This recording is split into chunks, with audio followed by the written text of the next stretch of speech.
Hello guys, जादू class में आपका स्वागत है। तो आज हमारा टॉपिक रहेगा प्रेरण द्वारा आवेशन। प्रेरण द्वारा आवेशन बहुत ही इंपॉर्टेंट है और इसके हम कॉन्सेप्ट क्लियर करके चलेंगे। तो प्रेरण द्वारा आवेशन हेडिंग है आपकी प्रेरण द्वारा आवेशन। प्रेरण द्वारा आवेशन क्या होता है?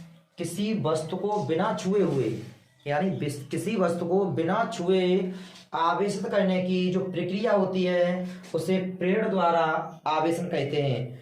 किसी वस्तु को हम आवेशित करेंगे लेकिन बिना टच किए हुए, बिना स्पर्श किए हुए। तो किसी वस्तु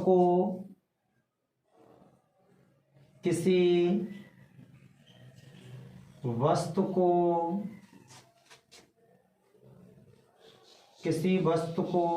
बिना छुए आवेशित करने की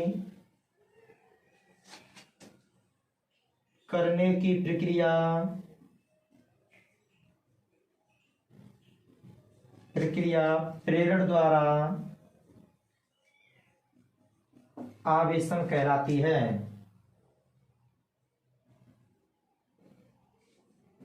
आवेशन कहलाती है। तो सबसे पहले फर्स्ट पॉइंट में हम कोई गोला लेंगे, लेकिन जो गोला लिया जाएगा वो उदासीन गोला होगा। कैसा गोला होगा? उदासीन। उदासीन का मतलब ये होता है कि जितने उस पर धनावेश होंगे उतने ही उस पर ऋणावेश होंगे, जितने धनावेश होंगे उतने ही ऋणावेश होंगे। तो ये गोला माना जाएगा उदासीन। उदासीन का मतलब ये नहीं होता है किसी वस्तु पर कोई आवेश नहीं है। स्टेटमेंट समझ लो इसका। यानी यदि किसी वस्तु पर या किसी गोले पर कोई आवेश नहीं है, इससे हम ये नहीं कह सकते हैं कि गोला उदासीन है। उदासीन गोले पर आवेश तो होता है लेकिन धन और ऋण आवेश जो होता है वो बराबर होता है। हम ये बोल सकते हैं कि यदि किसी वस्तु पर नेट आवेश शून्य है तो वह गोला हमारा उदासीन है। यानी जो उदासीन गोला होता है उस पर आवेश तो होता है लेकिन पॉजिटिव और नेगेटिव यानी धन और ऋण दोनों आवेश समान होते हैं, तो वह गोला उदासीन होता है। यदि तो इसका मतलब ये होता है, उदासीन का मतलब ये होता है कि यदि किसी वस्तु पर नेट आवेश शून्य हो। नेट आवेश शून्य का मतलब ये होता है कि जितने धन होंगे उतने ही ऋण होंगे, तो उस गोले को या उस वस्तु को हम उदासीन बोलते हैं। अगर ये बोल दिया यदि किसी वस्तु पर आवेश नहीं है तो उसे उदासीन बोलेंगे, इसे उदासीन नहीं बोलेंगे, क्योंकि उदासीन वस्तु पर आवेश होता है, जितना धन होता है उतना ही ऋण होता है, इसलिए हम इसे बोलते हैं उदासीन। तो किसी वस्तु पर नेट आवेश शून्य होता है, नेट आवेश शून्य है, तो उस वस्तु को हम बोलेंगे उदासीन। ये उदासीन वस्तु है या उदासीन गोला है। उस उदासीन गोले को हम एक कुचालक स्टैंड पर रखते हैं। कुचालक स्टैंड जिसमें करंट ना आए, कुचालक स्टैंड पर कसते हैं इस तरीका से।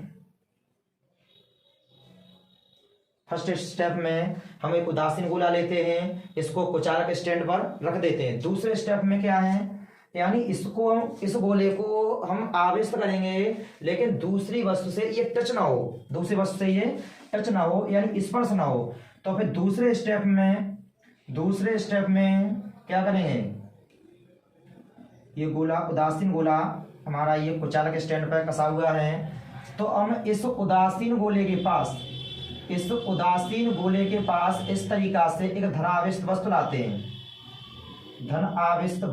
हैं। इसके संपर्क में नहीं रखेंगे, इसके थोड़ी दूर रखेंगे। तब जब ये धनावेशित हम वस्तु लाते हैं इस उदासीन गोले के पास में, तो ये धनावेश जो वस्तु होती है ये ऋण आवेश को अपनी ओर आकर्षित कर लेती है और धन आवेश को दूसरी तरफ प्रत्याकर्षित कर देती है। क्योंकि पीछे बढ़ाया है हमने आपको, विजातीय जो आवेश होते हैं वो एक दूसरे को आकर्षित करते हैं, अट्रैक्ट करते हैं, और जो सजातीय आवेश होते हैं, समान आवेश होते हैं, वो एक दूसरे को प्रत्याकर्षित करते हैं। यानी धन और ऋण होते हैं वो आपस में आकर्षित हो जाते हैं, और धन होते हैं या ऋण और ऋण होते हैं वो एक दूसरे को प्रत्याकर्षित कर देते हैं। जब इस धनावेशित वस्तु को उदासीन गोले के पास लाते हैं तो यह धनावेशित वस्तु तीसरे स्टेप में देखते हैं, तो यह धनावेशित वस्तु इस ऋणावेश को अपनी ओर इस तरफ आकर्षित कर लेती है। इस तरफ ये ऋणावेशित वस्तु, ऋण आवेश इधर आ जाएगा, ये धन आवेशित जो वस्तु है इस ऋण आवेश को अपनी तरफ आकर्षित करके रखेगी, खींच के रखेगी, और धनावेश जो होगा इस गोले से वो इस दूसरी ओर चला जाएगा, यानी धनावेश प्रतिकर्षित हो जाएगा। उसके बाद में चौथे स्टेप में क्या करते हैं, चौथे स्टेप में इस गोले को भू संपर्कित करते हैं। क्या करते हैं, भू संपर्कित करते हैं। चौथे स्टेप में हम इसी गोले को, ये ऋण आवेश है और इधर क्या है, धनावेश है, इस गोले को हम ये धनावेश जो वस्तु है और ऋण आवेश को ये अपनी तरफ बांधे हुए, आकर्षित किए हुए हैं, और जो धनावेश है वो दूसरे तरफ है, यानी दाईं तरफ है, और ऋण आवेश है वो गोले के बाईं तरफ है। और बाईं तरफ क्यों है कि ये धनावेश इसको आकर्षित किए हुए हैं, और धनावेश जो होता है इसके समान आवेश होता है वो दूसरी तरफ चला जाता है। तो जब हम इस गोले को भू संपर्कित करते हैं, पृथ्वी से जोड़ देते हैं, तो ये जो धनावेश होता है वो पृथ्वी में चला जाता है। किसमें चला जाता है, पृथ्वी में। लेकिन एक स्टेप है इसमें, ये धनावेशित पृथ्वी में नहीं जाता है, धनावेश पृथ्वी में नहीं जाता है, क्योंकि जो इलेक्ट्रॉन होते हैं उनका ही स्थानांतरण होता है, प्रोटॉनों का स्थानांतरण नहीं होता है। तो यहां से पृथ्वी से जो इलेक्ट्रॉन आएगा, यहां से जो इलेक्ट्रॉन आएगा, यहां से पृथ्वी से इलेक्ट्रॉन निकल के इस धनावेश को उदासीन कर देंगे। क्या कर देंगे, इसे उदासीन कर देंगे। जैसे इस पर 4 पॉजिटिव थे तो यहां से 4 इलेक्ट्रॉन आके इस धनावेश को क्या कर देंगे, उदासीन कर देंगे। जैसे ये माइनस के 4 हैं और इस तरफ क्या था, प्लस के 4 था, प्लस के, तो यहां से प्लस माइनस के 4 आके इसको क्या कर देंगे, उदासीन। तो कौन सा आवेश बचेगा, ऋण आवेश बचेगा। कौन सा आवेश बचेगा, ऋण आवेश। कभी भी धन आवेश पृथ्वी में नहीं जाता है, कभी भी धन आवेश इसमें से पृथ्वी में नहीं जाएगा, लेकिन पृथ्वी से जो ऋण आवेश आएगा, जो इलेक्ट्रॉन आएंगे, इस धनावेश को क्या कर देंगे, उदासीन। धनावेश को क्या कर देंगे, उदासीन कर देंगे। धनावेश को, जैसे ये माइनस के 4 है यहाँ पर, और यहाँ इधर क्या था, प्लस के 4, तो ये गोला कैसा था हमारा, उदासीन। अब यहाँ से जो आवेश जाएगा, ये माइनस के 4 जाएगा, तो ये इसको खत्म कर देगा, यानी इसको क्या कर देगा, ये उदासीन कर देगा। तो कौन सा आवेश बचेगा, हमारा ऋण आवेश बचेगा। तो इस वाले गोले पर केवल ये ऋण आवेश यहाँ से इलेक्ट्रॉन आके इस धनावेश को क्या कर दिया, इसको उदासीन कर दिया। कौन सा आवेश बचेगा आपका, ऋण आवेश। इधर जो आवेश बचेगा वो कौन सा आवेश बचेगा, ऋण आवेश जो बचेगा वो धन आवेश। ये वस्तु इसको आकर्षित किए हुए है, इसको आकर्षित किए हुए है, इधर तो कुछ बचेगा नहीं, ये भूसंपर्कित है हमारा ये गोला।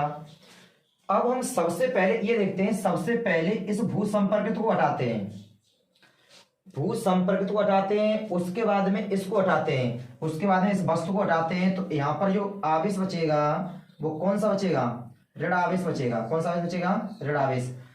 लेकिन यदि आपने वस्तु को पहले हटा दिया, वस्तु को यदि हम इसको पहले हटा देंगे, तो ये जो ऋण आवेश होगा वो किसमें जाएगा, पृथ्वी में। किसमें जाएगा, पृथ्वी में। तो ये स्टेप समझना है, सबसे पहले हम इस भू संपर्क को हटाते हैं। जब यहां से भू संपर्क हट जाएगा तो ये ऋण आवेश ये धन आवेश की ओर आकर्षित रहेगा। जब भू संपर्क हटा देते उसके बाद में हटाते हैं ये वस्तु को, और जब वस्तु को हटा देंगे तो ये जो ऋण आवेश होता है इस गोले पर समान रूप से फैल जाता है, और ये जो हमारा गोला होता है वो कैसा हो जाता है, आवेशित। बिना वस्तु को संपर्क किए हुए, इस वस्तु को बिना टच किए हुए हमने ये गोला कैसा कर दिया, आवेशित। इसी विधि को किसी वस्तु को बिना छुए हुए आवेशित करने की प्रक्रिया कहते हैं, यानी प्रक्रिया द्वारा आवेशन, ये प्रेरण द्वारा आवेशन कहलाती है। इस वस्तु को, इस गोले को हमने इस वस्तु से बिल्कुल टच नहीं किया है, लेकिन हमने गोला क्या कर दिया, आवेशित। इसी विधि को बोलते हैं प्रेरण द्वारा आवेशन, प्रेरण द्वारा आवेशन। एक बार समझ लो इसे।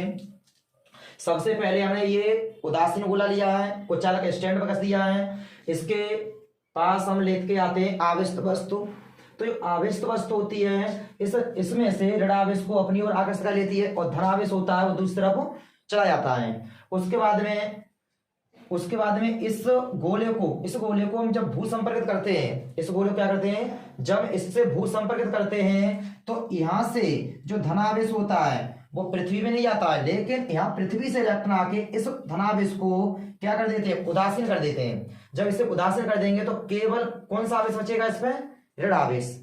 जब ऋण आवेश बचेगा उसके बाद में सबसे पहले इस भू संपर्कित को हटाते हैं।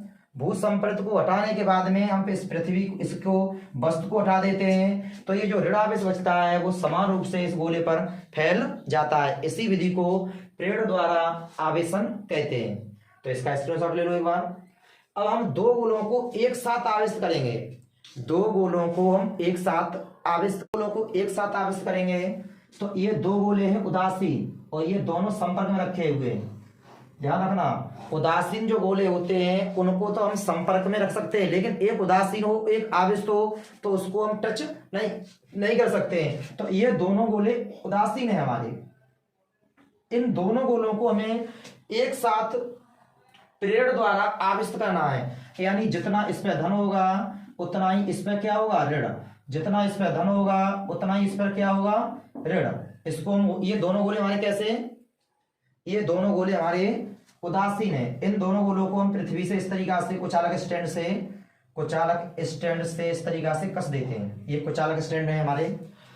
अब उसके बाद में जब हम इन गोलों को एक साथ हम आवेशित करेंगे तो हम इन गोलों के पास यानी इसमें धन है उतना ही ऋण है, इसमें धन है उतना ही इसमें ऋण है। तब जब हम इसको इन गोलों के पास, ये कुचालक स्टैंड है, एक धनावेशित वस्तु को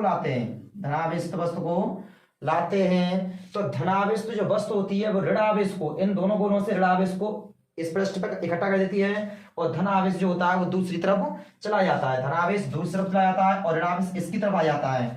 यानी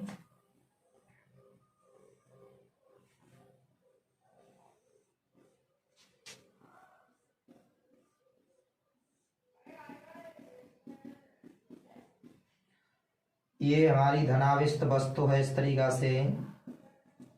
तो ये जो ऋणावेश होता है वो इधर आ जाता है, जितना भी है इससे भी इधर आ जाएगा ऋणावेश और इस गोले से भी इधर आ जाएगा, क्योंकि जो धनावेश वस्तु होती है वो ऋणावेश को अपनी ओर आकर्षित करती है और धनावेश को प्रतिकर्षित कर देती है। समान आवेश प्रतिकर्षित होता है और विपरीत आवेश होता है वो आकर्षित हो जाता है। तो ये धनावेश वस्तु है, तो इसका ऋणावेश और इसका ऋणावेश दोनों गोलों से ऋणावेश इस वाले पृष्ठ पे आ जाएगा और जो धनावेश होगा वो दूसरे पृष्ठ पे चला जाएगा। इस तरह जितने भी ऋणावेश हैं वो इधर आ जाएंगे समझ लो, और जितने भी धनावेश हैं वो इस तरफ चले जाएंगे। अब उसके बाद में जब ये ऋण वाला इधर आ गया, धन वाला इधर आ गया, यदि हम इस वस्तु को हटा देंगे तो फिर ये उदासीन हो जाएंगे। ध्यान रखना, फिर ये क्या हो जाएंगे, उदासीन हो जाएंगे। सबसे पहले हम इसको अलग अलग करते हैं, इन गोलों को क्या करते हैं, अलग अलग करेंगे। सबसे पहले इस वस्तु को रखते हुए इन दोनों गोलों को अलग अलग कर देंगे। तो ये जो गोला है इस पर धनावेश है, इस वाले पे क्या है, ऋण आवेश है। उसके बाद में जब हम इसको जब यहाँ से हटा देते हैं, इस वस्तु को यहाँ से भी हटा देंगे तो ये जो ऋण आवेश होगा इस पे पूरे पे इस तरीका समान रूप से फैल जाएगा और इस पर ये धनावेश समान रूप से फैल जाएगा। जब इसे हटा देते हैं फिर तो ये ऋण आवेश पूरे गोले पर फैल जाएगा और ये धनावेश पूरे गोले पर फैल जाएगा। तो ये दोनों गोले एक साथ कैसे हो गए, आवेशित हो गए। हम इसे पृथ्वी से कुछ नहीं जोड़ेंगे, क्योंकि यहाँ से धनावेश है वो ऋणावेश इधर ले आया है और धनावेश दूसरी तरफ चला गया है। फिर इन गोलों को हमने अलग अलग हटा के इस वस्तु को भी यहाँ से अलग हटा दिया है। तो ये जो ऋणावेश था वो इस पर पूरे फैल जाएगा और जो धनावेश था वो इस गोले पर पूरे पे फैल जाएगा। तो इसी विधि को यानी इसको हम बोलते हैं दोनों गोलों को एक साथ आवेशित करने की प्रक्रिया है। ये किसके द्वारा है, प्रेरण द्वारा। इस वस्तु को हमने इससे टच नहीं किया है, गोलों से टच नहीं किया है, फिर भी हमने इन दोनों गोलों को क्या कर दिया है, आवेशित। तो ये आपका कॉन्सेप्ट क्लियर हो गया होगा।